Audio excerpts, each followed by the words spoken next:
जय हिंद दोस्तों, स्वागत है आपका आपके अपने यूट्यूब चैनल में। दोस्तों, इस वीडियो में हम बात करने वाले हैं क्लास 12 संस्कृत के 2024 के पेपर के बारे में। यानी जितने बच्चे संस्कृत का पेपर अभी देकर आए हैं और जिनका कोड 303 DU है, वे सभी बच्चे इस वीडियो को वॉच करें। इस वीडियो में मैं आप लोगों को इस पूरे पेपर का क्या करूँगा, सोल्यूशन कराऊंगा।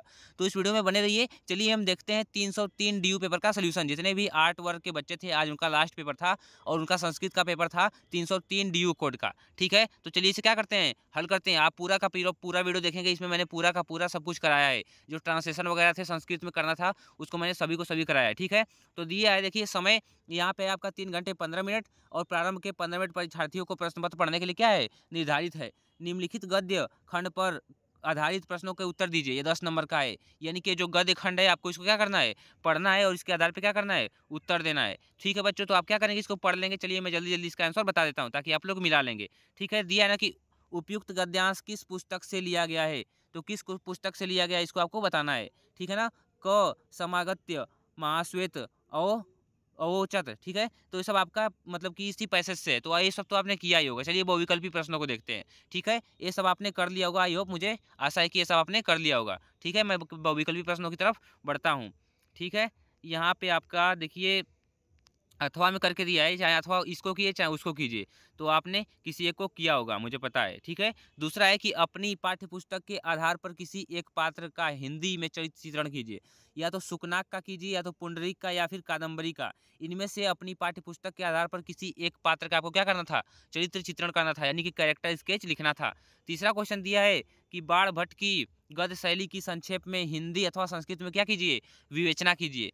ठीक है ना, चौथा दिया इसमें कि अधोलिखित प्रश्नों में सही है। पूछा है कि सुकनाक कस्य मंत्री आसित। सुकनाक किसके मंत्री थे, तो तारपीडस्य के। किसके, तारपीडस्य के। तारपीडस्य के मंत्री थे। दूसरा क्वेश्चन दिया है कि चंद्रपीडस्य माता क आसित। चंद्रपीडस्य की माता कौन थी, तो विलासवती थी। कौन थी, विलासवती। ठीक है, इसमें राइट ऑप्शन होगा। नेक्स्ट क्वेश्चन है आप लोग सामने कि अधोलिखित यहाँ पे दिया है। देखिए यहाँ से आपके ये ऑब्जेक्टिव क्वेश्चन क्या हुए, खत्म हुए।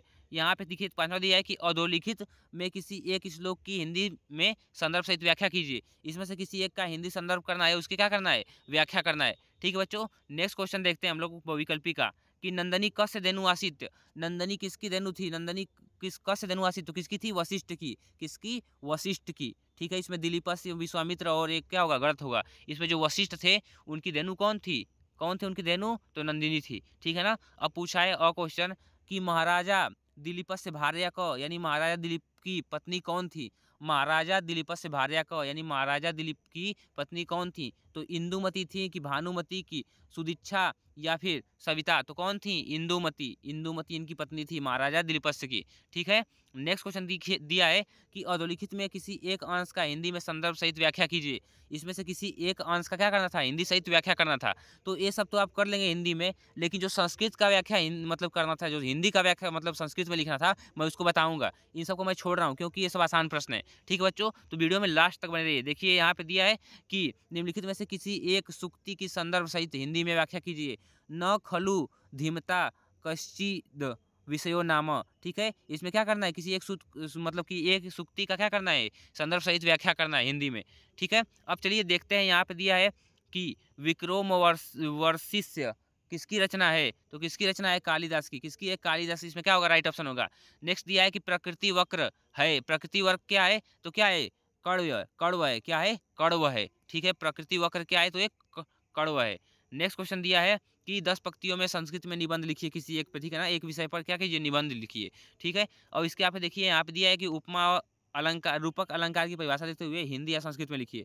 या तो आप हिंदी में लिखिए अलंकार की परिभाषा, या तो संस्कृत में। तो हिंदी में तो बहुत आसान होती है, ये आपने लिखा होगा। ठीक है ना, रूपक और उपमा का किसी एक का लिखा होगा आपने। अब देखिए संस्कृत में यहाँ पे अनुवाद दिया है, इसको करना है कि विद्यालय के दोनों ओर वृक्ष है, राम मोहन के साथ गांव जाता है, वह कान से बह रहा है, गांव के चारों ओर तालाब है, वृक्ष से पत्ते गिरते हैं, वह ब्राह्मण को गाय देता है। ये सब क्या है, आपका संस्कृत में अनुवाद करना है। चलिए इसको हम क्या करते हैं, सोल्यूशन करते हैं। इसको हम बाद में देखेंगे, पर इसका सोल्यूशन देख लेते हैं। देखिए पहला का सोल्यूशन होगा कि विद्यालय से, आप लोग मिलाते रहिए। पहला का अनुवाद होगा कि विद्यालस्य उभयत वृक्षा संति। क्या हो जाएगा, विद्यालस्य उभया वृक्षा संति है आपका। इसको ट्रांसलेट मैंने कर दिया। दूसरा दिया आपका ट्रांसलेशन में कि मोहन माने मोहन स राम ग्राम गच्छति, माने मोहन के साथ राम क्या है, गांव जाता है। तीसरा दिया है कि स कड़ बधिर अस्ति। क्या हो जाएगा तीसरा का ट्रांसलेशन? तो सह कड़ बधिरः अस्ति। चौथा दिया है कि ग्रामस्य, ग्रामस्य इसमें क्या होगा? ग्रामस्य परितः तड़ागा सन्ति, ग्रामस्य परितः तड़ागा सन्ति। पांचवा दिया है कि वृक्षात पत्राणि पतंती, जो वृक्षात है वो वृक्षात पत्राणि पतयंती इसका हो जाएगा। ठीक है।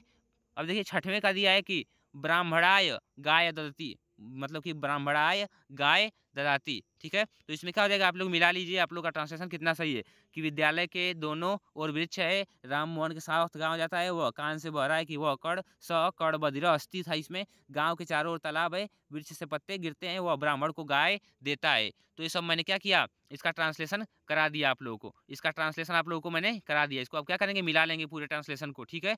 आपको और कोई वीडियो नहीं देखना पड़ेगा। ठीक है। नेक्स्ट दिया है कि यथाशक्ति में कौन सा समास है? कौन सा समास का? तो यथाशक्ति में अव्ययी भाव समास है। ठीक है ना, अव्ययी भाव समास है। अब दिया है कि इस एक का समास विग्रह कीजिए, एक का विग्रह कीजिए। तो इसमें पंचवटी का आप कर दीजिए, 5 वृक्षों का समाहार जिसमें होता है। ठीक है।